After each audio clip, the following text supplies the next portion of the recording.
Hi guys, welcome to the session. Actually, not a guest, he's my guru. He was the one who basically helped me to clear my CISSP, and he actually the person who gave me a job in the information security governance. And today, where I am today, whatever I'm getting a recognition on CISSP because of Rahul sir only. So Mr. Rahul Gokcha is there. He having a 25 plus year of experience in cybersecurity, and he started a journey with Microsoft. Then he moved to firewalls and then governance, and he was a well-known name in the market. He's always maintained his profile, a stealth profile, and all the stealth profile. So he always remain untraceable. But it is an opportunity and it is an honor for us to have him in this particular session. And we're definitely going to share his wisdom and thoughts on how to implement practically ISO 27001 in the organization.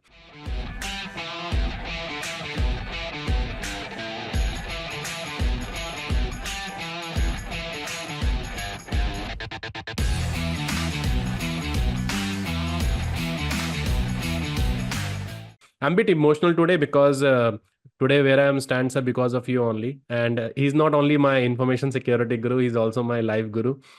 Whenever I'm always stuck, he's the person who always available. And in my bad time, in my good time, he's always there. So thank you, sir. Thank you so much. Oh, I'm so happy. And it's like you have also like worked hard and you only need a little guidance to walk a mile. So No, sir. it's Practically, I know it's very much how much you drive through the things and all that. And today I'm CSS because of you. And definitely Shishir sir, KP was there and all that. But building a benchmark, establishing a foundation is not because without you, I don't think so. Today, whatever I'm doing, even today, I teach your same cryptography concept in my CISSP sessions. So I still remember that, substitute transposition and yeah. substitution. Your video is there in YouTube. So I always refer that videos when I cover my cryptography sessions. I don't know if that video is still live on YouTube. I never watched it again. We cannot take the name of the company, but I think it is still there. Okay. But yeah, I'm still using that same concept of ABCD as a language plus one, Yeah, transposition, okay. substitutions, and all that. Then start with symmetric and asymmetric. Thank you so much. And team I'm so today, humbled. no, sir, you Like deserve, you the deserve. the way you described me. Uh, No, we have a team. So when I worked, Mr. and Rahul Kokcha sir and all that, we used to call him as a, he used to have this bald style and all that. So we always say Shaitan, Khopdi and all that. And anything can he bring the idea and it can bring trouble to us, but we have to execute the projects. But thank you, sir. Thank you so much. My official nickname. Yeah. When he smile, it means something is wrong. So, sir, today actually there was a lot of gimmick regarding ISO 27001. Okay, there's a lot of PPTs are available. There's a lot of content is available, but I myself was struggling with 27001 implementations and all that. So I used to call you multiple times, sir, ye kya hai? Sir, ye kya hai? So my question is basically, sir, this video is watched by those beginners, by GRC professionals and all that. How this video is going to be different from others? Okay, so I will try to demystify, simplify. See, and probably you know it, and you know me personally, and the people who know me, they know me for simplification. I try to simplify the stuff so that one can understand it in a very simple way. And the simple things are practical, and you can sustain them. And if Yeah, you complicate the way the consultants do, fine. So they are trying to just justify the money they are charging, but that does not solve the many of the problems of the organization. Fine, except true. certification, it becomes a challenge for them to maintain. So I try to simplify the things. Here also, I will try to simplify and will give you the practical because I'm being into this domain and doing the implementation and assessments for the ISMS and the other standards. So I will try to simplify the things, give a practical guidance on how you can achieve the 27001 compliance. Thank you, sir. Sir, those are not aware about Mr. Raul's profile is we have a two type of CISOs in this industry. One is called practical CISO and one is called theoretical CISO. So the one you're right now looking in this particular session, Mr. Rahul Gokcha, he's a practical CISO because he basically managing a fund of more than 20 million, and the company where he worked in past, and he was handled all kind of projects. And when the external vendors come for an audit, when they try to play with the words and all that, he know how to use those things, and who is practical, who is theoretical. So today, this session is not driven by any theoretical CISO and all that. He is the guy who practically implemented things. And it is really honor for us to sharing his thoughts and process about his experience on 27001. And I'm sure after this session you will get a great insight. And the one thing about sir is basically he always look for the we say security is driven by the simple to implement. We got called as a keep it simple as a principle. So he is a person who follower of that. He makes sure, okay, not only consultant, but whoever is basically reaching out to Mr. Rahul sir and all that, he keep the things simple so that it is easy to understand. And security itself is run on the keep it simple concept, right, sir? Yes, absolutely. So sir, And if it कैसे is not शुरू करें? simple, if it's not simple to, then it will not be practically like feasible to maintain for a long time. Agree. Right? Even security principle itself says the security has to be simple. Right? If you look at uh, the security architecture and principles of the CISSP, it also says you have to be simple. Agree. And sir, how to start? If I'm a beginner, I have a zero visibility. Okay, there's the standards are available and all that. So if I want to start ISO 27001 in the organization, how to start, sir? Okay, so you want to get a perspective of an employee willing or trying to make the organization certified, or you are looking from a consultant perspective, because anything. Like difference. Okay. now, example, like I got a project. Okay, Mhm. Prab, I want to implement 27001 in the organization. Okay, now Okay. I went to YouTube and searched how to implement 27001 in the organization. Mhm. So from that perspective, how to start? Okay. So even if you are taking this as an internal project, right, or you're coming as a consultant, the very first thing you would want to understand is where do we stand today? To understand where do we stand today, you have to look at the standard, what the standard requirements are, and how you carry out your operations, how they're aligned with the standards requirement. So that is called as a gap assessment. Right? So gap assessment is nothing but we just determine where we are, right? And we know where we want to be. Right? We want to be 27001 compliant.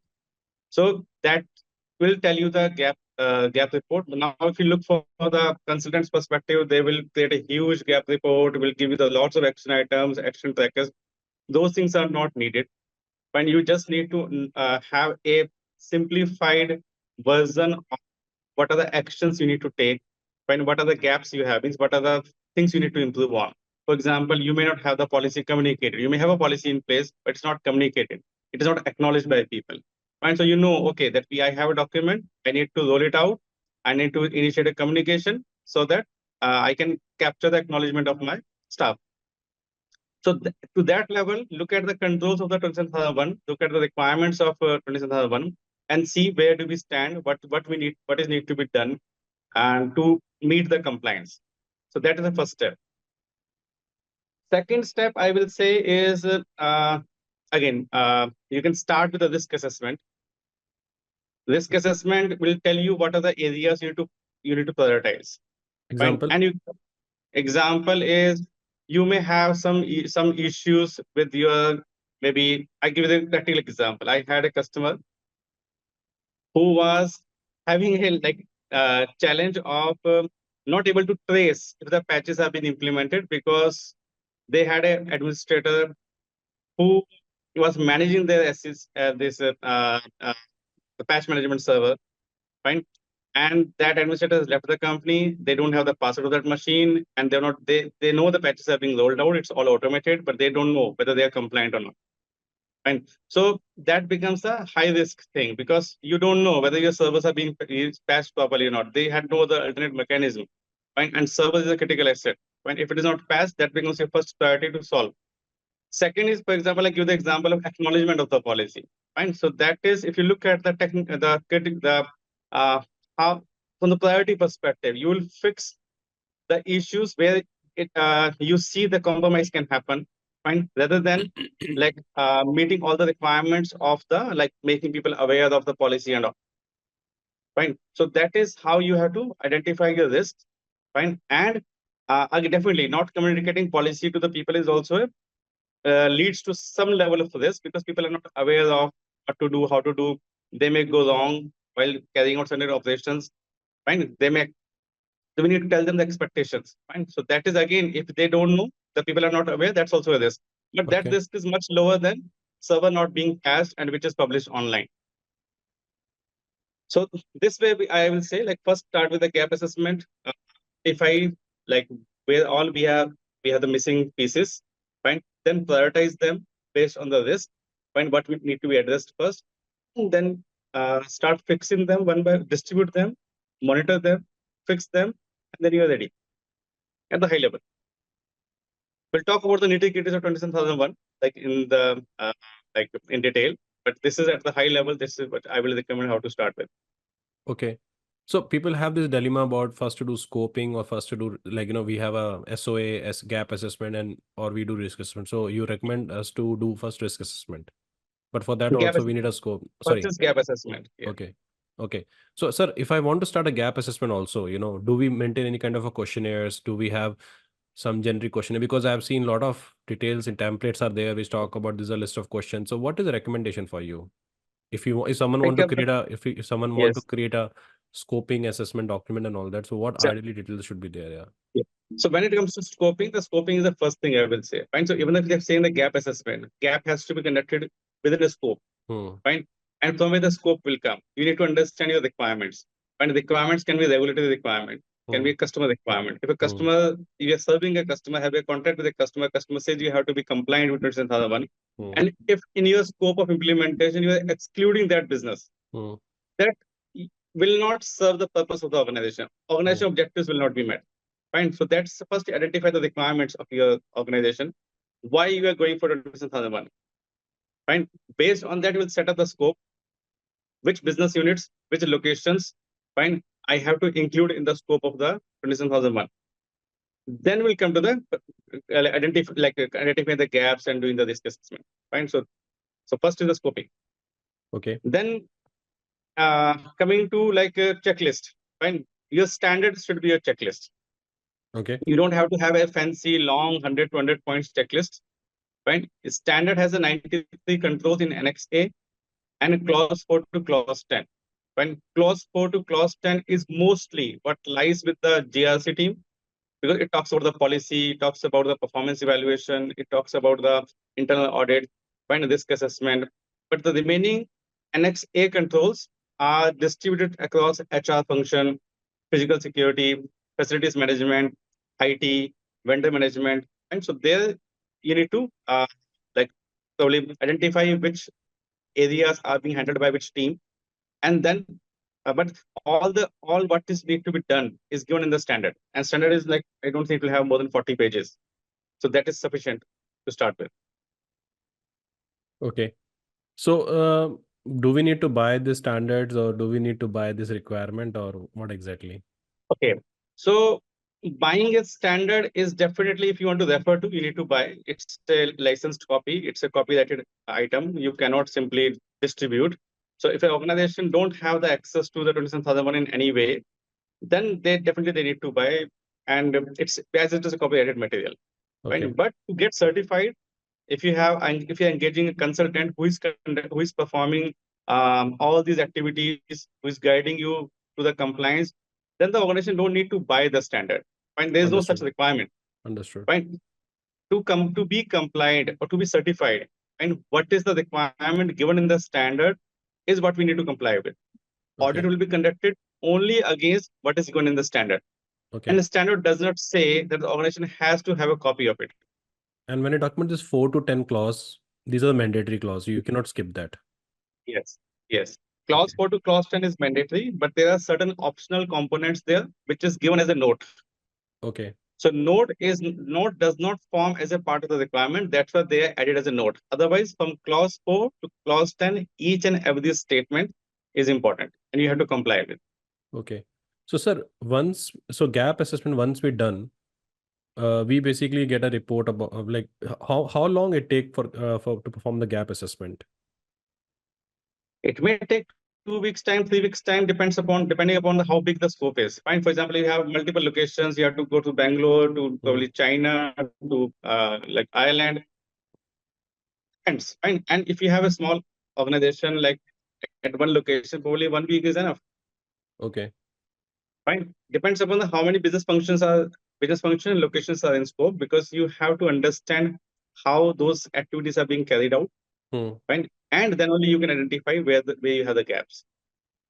ठीक है, अब once we're done with the gap assessment, we get our information about, according to 4 to 10 clauses, we have some clause already implemented, but if there is no clause was implemented, let's say example, we have to start from scratch there. So definitely scope of assessment will give me the zero visibility, that there's no Yes. control. So then what are the next steps, sir, after that?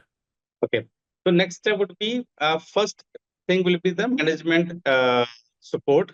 Fine. And standard also has a particular clause about leadership. Clause number 5 talks about leadership. When the leadership need to support you, they need to provide you the resources, they need to communicate the importance of ISMS. Fine. So that is the first thing you need to do. You need to have the buy-in from the top, the management. For example, if you need to understand like who leads this effort, right? From the organization business perspective, management perspective. And in the large organization, it can be different. Fine. In the large organization, it's not always CEO has to be there. Fine. Okay. In a medium-sized organization, again, depends. In a small organization, yes, you can directly reach out to the CEO. So you need to understand like who is that person who will be the sponsor of this entire effort in the organization. Then you need to identify, you need to have a meeting with him, make them understand what is needed, what support you need from them, how much time do you need from them. Right? If that is aligned, then you can proceed with the rest of the things. So first thing I will say, you start with is identify the risk. Okay. Fine. And risk is very easy to identify. Don't have to again complicate this too much. Again, there are 2 primary methods. You can identify this based on. One is people go with the asset-based risk assessment. When they identify all the assets, they make an asset register. From each asset, they identify the value of the asset, then the threats and vulnerabilities to the assets. Fine. And based on that, they identify the likelihood and impact of the compromise. Okay. Fine. And they identify the risk. They calculate the risk. Again, there is no set formula. There is no set template that you have to follow. Fine. But yes, you have to capture a few important things. Fine. For example, how do you calculate the risk so that you always reach out to the same answer. So that is called as a methodology, basically. So what is your methodology? Methodology. Okay. The methodology is nothing but if 10 people are following the methodology, conducting the risk assessment 10 times, means total 100 times, the result should be same. Fine. So that is what the advantage of methodology is. So we have to create a methodology, what suits us. Fine. Again, if you want to refer to the different frameworks in the industry, 27,005 is there, 31,000 is there, and there are many other frameworks that are available. CIS benchmark, the CIS, the Center for Internal Security, has their own risk assessment methodology. Fine. So there are many methodologies available in the market. So you can pick up any one, you can customize, you can make a combination of 2-3 methodology, what suits you. Fine. Okay. Depending upon what information you have available. Okay. Fine. But what is the requirement of the standard is that risk methodology needs to be defined, risks need to be identified, fine, evaluated, assessed in the situation where that asset is being used in the organization. Risk owner need to be identified. We need to identify the risk treatment options. Risk treatment options are like you either accept the risk, mitigate the risk, transfer the risk, or avoid the risk. Fine. So what option you want to take? Fine. Whether you want to means if you have to apply the controls, that means you are mitigating the risk. So then once you apply the controls, then what is the resultant risk? Fine. Because after you apply the controls, either likelihood will go down, fine, or the impact will go down. If both of them, if none of it is going down, that means the control is not effective. Fine. So that means that applying control will reduce the risk. Fine. So what is the reduced risk? For example, the risk was high earlier. After applying the control, it becomes medium or low. Whether that medium or low is acceptable or not. Fine.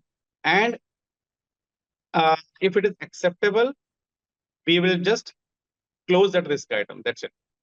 So, sir, If you it is not said, acceptable, yeah, go ahead. yeah. Sorry. No, go ahead. Go ahead. Go ahead. So, So sorry. if it is not acceptable, then we may further require more controls to treat this. Now, one catch here is you may identify 50 risks, and you may have 50 different risk owners. Now, when we say there are 50 risks, for each and every risk, there's an owner, and owner has to accept the risk finally. Fine. So what we do to simplify this is we define the acceptable threshold, which is agreed upon by the management. For example, the low and very low risk is acceptable to us, medium and high, what we want to treat. Fine. So that means we don't need explicit approval if the resultant risk, or which is also called as a residual risk, fine, is coming out to be low. But it doesn't mean if there's a medium risk that cannot be accepted. Even the medium risk can be accepted. Fine. There are some certain situations where business want to live with that risk because they see the the benefits are more than the risk. Understood. Fine. So it's not that all this has to be addressed. All the controls has to be implemented before you are ready for certification. Okay. The standard only says this has to be identified, fine, evaluated, owned. You not need to know what you're accepting, what you are mitigating, what you're transferring. Fine. There will never be a situation that all risks are addressed and then we go for certification. Sir, Abhi, when you're talking about this asset-based risk assessment, you said about any example you have for the asset-based, like, if someone want to understand with the example. Yeah. For example, let's take example of a shopping site. Fine. So for the e-commerce company, fine, they have one e-commerce portal, fine, which again the entire ecosystem of the e-commerce hosting. And they have the application, they have the server, they have the network and everything. So that is one expert, fine. So this is you determine what is the value of the asset to the organization. Fine. So definitely on the confidentiality level, it will be high because it will have the customer information. On the integrity level, it will be high because you don't want unauthorized changes to that portal. And availability has to be high because that's your primary bread and butter. When if that portal is down, you cannot do the business. But compare it with the desktop computer or the backup system. And backup server means like a server which is conducting a backup, like Veritas or something. So definitely that server or even the laptop of your staff is also important for you. Fine, but doesn't have the same value of the asset, doesn't have the same criticality, doesn't have the same sensitivity. Fine. So we need to identify the assets, assign a value to it, depending upon again what your parameters are. Those parameters are very flexible. ISO does not dictate anything. Okay. ISO even does not say that the asset has to be identified and risk has to be calculated based on the assets. When this is the new thing, basically, in 2005 version of 27001 standard, it was asset based. From 2013 and 2022 version, when it is no longer a mandatory to go to the asset based approach. And that's why I'm saying there are two approaches. So first is the asset based. You can go with identify the assets, give the value to it, identify the value of the asset, and go through the risk assessment process. Second is sometimes when we go through the assets, fine, and it becomes very cumbersome because you may have 100 servers, but each server may have different value. Fine. So it becomes challenging to set up your entire risk assessment method. True. So another easy method can be, what do you see as a risk? Fine. I see a cyber attack as a risk. Fine. So you can straight away start from this, that cyber attack is a risk for my organization. What is the likelihood the cyber attack can happen? Fine. What is the impact cyber attack will cause in my organization? Fine. And then multiply these two values to calculate the risk. Fine. Means you don't have to even start with the assets. You can directly start with the risk statement. Fine. Or start with the business functions. And I have e-commerce as a business function or the service. Fine. And what are the risks I see which apply to this business unit? Okay. Fine. So that we can start with as well. Fine. That's why I'm saying like there are two methods: asset-based and directly you can call it a service-based, function-based, fine, or generic. Okay. So you can adopt any of these two methods. There is no fixed way the ISO 27001 defines that you have to calculate the risk in this particular way only. And it says you need to define the methodology what suits to your organization Understood. and then follow it. So once we're done with the risk assessment, sir, what is the next step then? Okay. Once you identify the risk, you need to again further those treatment options you have, the controls need to be implemented. Fine. So distribute the responsibilities of implementation of the control. You cannot do everything yourself. When there will be certain items HR need to take care of. For example, if the background checks are being performed properly, security awareness has been done appropriately, when that the relevant teams has to take care of. IT have some responsibilities, physical security will have some responsibilities, your supply chain, the supply management will have some responsibilities, the vendor management team. So distribute them, again, assign the timelines, talk to them, help them in implementing those new requirements to comply with that standard. And then you're done with the Annex A controls, basically. Okay. For the ISMS framework, when the clause 4 to clause 10 is generally people sometimes refer to as a framework as well, but framework has a different meaning, basically. Exactly. Framework basically defines the guidelines, high-level guidelines of like to achieve something. Fine. This is the difference in the standard and the framework. ISO 27001 is also popularly called as a framework, but this is a standard. The difference is framework does not define specific requirements. You don't get certified against a framework. Fine. The standard defines the requirements. You get certified against the standard. True. And so, but clause 4 to clause 10, it sets the operations of the ISMS in an organization. And that's why it is commonly also called as the ISMS framework. Okay. So those clause 4 to clause 10 are the items most likely to be done by your JRC or the ISMS team. Right? Okay. With the help of your top management and the other relevant business units, wherever you have the interactions. But this clause 4 to clause 10 talks about how to set up, how to operate, how to establish, operate, evaluate, improve your ISMS. So the primary responsibility goes to the ISMS team. Okay. Annex A controls talks about the people control, physical controls, and again, vendor management controls, technical controls, that goes to specific departments. So Understood. you can distribute the controls, help them, provide them the guidelines, give them the training. Fine. Again, depends upon the who is at who needs to require what level of support. And support them once they are able to close all those action items. You're ready. You're not ready for certifications. You're ready for the next step. So what is the next step, sir?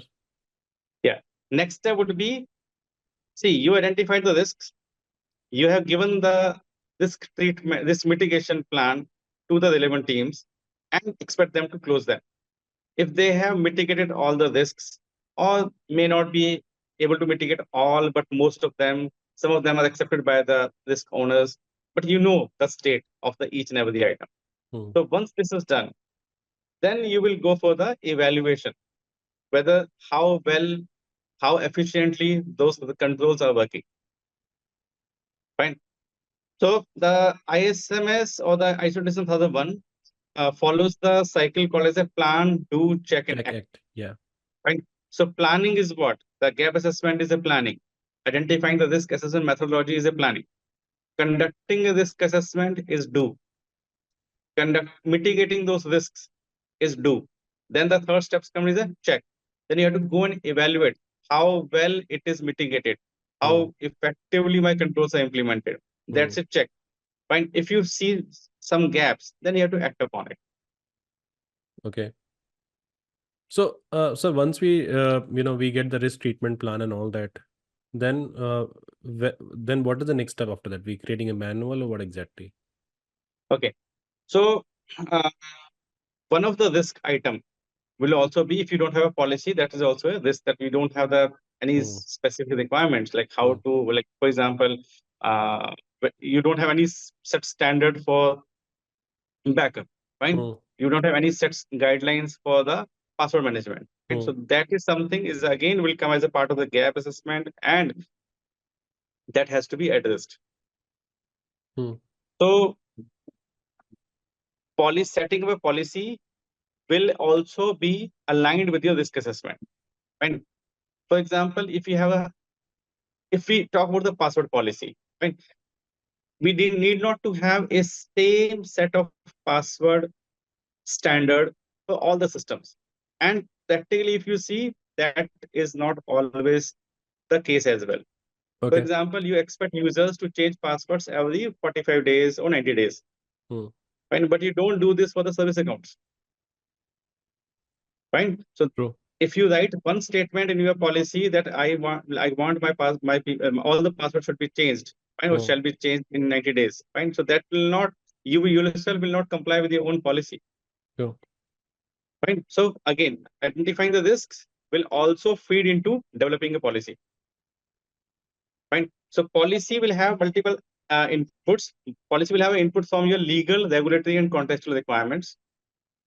Your customer may say that they want to see, for example, they want people to attend a security awareness training once in 6 months. Fine. So that has to be your organization policy as well, that we will conduct the security awareness once in 6 months. True. Fine. But let's say that's one of the customer out of 100. Fine. So then your policy may simply say that we have to do the security awareness maybe annually and as per the specific business case. Business case, yeah. The requirement. Yeah. Fine. So policy is taking the input from your legal, regulatory, and contextual requirements. Fine. Policy is also updated or driven by the inputs from the risk assessment. Where you have the higher risk, you apply. See, what is a policy? Policy is a rule book or a law in my organization, we can say. True. Fine. So if I have a regulatory requirement, maybe GDPR or maybe any other regulatory requirement, any other contextual requirement, what is my way to communicate those requirements to my employees is a policy. So any requirement that applies to my organization, whether it is legal, regulatory, contractual, or business, I should be capturing all requirements into the policy so that I can refer everyone to a single point of reference, that this is the policy, this is what everyone has to follow. True. I should not say, okay, follow this policy and also GDPR. People will get confused, and you will not be able to implement the requirements properly. True. I agree. You cannot expect people to move around and struggle with, okay, what are the other requirements of GDPR may have. And whatever the requirements you have, capture all the requirements, all the expectations of the management into one document called policy. Okay. Policy can be a set of policies as well, but some organizations, like, they have one large document having all the sections of the policy, like the people management, technical management, physical controls, and all. You can also have the topic-specific policies. That's a separate topic. Fine. Again, TONIS now does not specify that how you have to define the policy, one document or a set of documents. So, but all my requirements has to be kept in the policy. I give you one more example. Let's say you have the policy for the internet usage, right? And you generally provide them the open access, right? Because let's say you have software development environment. So people require to access lots of kind of a knowledge articles over the internet. So you cannot restrict them. Right? If you restrict them, you're restricting the innovation. So in that environment, if you also open the cloud drives, Google Drive, OneDrive, Dropbox, Box.com, fine. So then people may copy the code as well.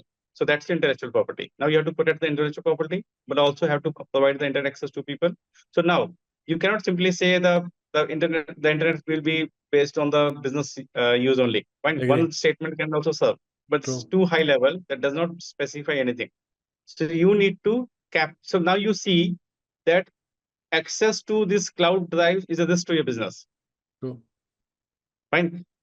So that you can capture as a policy requirement that these cloud drives shall not be accessible, fine, or the access to the cloud drive shall be restricted, so that the network team or the firewall team who is managing the firewall, when they define their process, they define their configuration standards, they refer to the policy, they know, okay, this has to be blocked.